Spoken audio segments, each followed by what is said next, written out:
aya deui nu jadi pikir iwal anjeun. Teu aya deui nu kagundangkeun iwal anjeun. Inggis beunang ku batur, inggis bogoh ka batur iwal anjeun.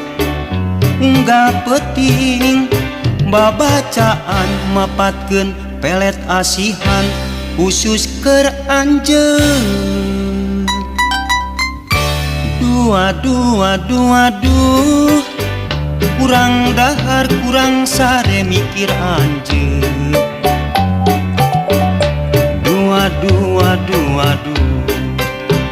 hayang deket hayang geget nganjeng anjeun.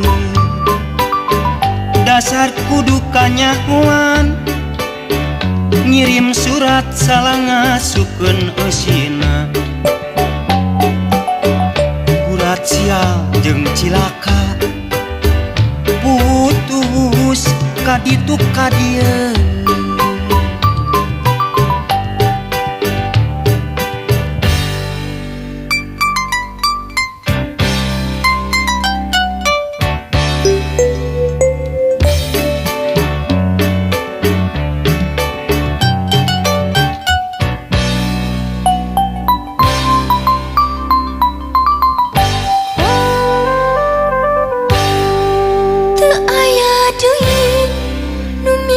Cinta iwa anjeun.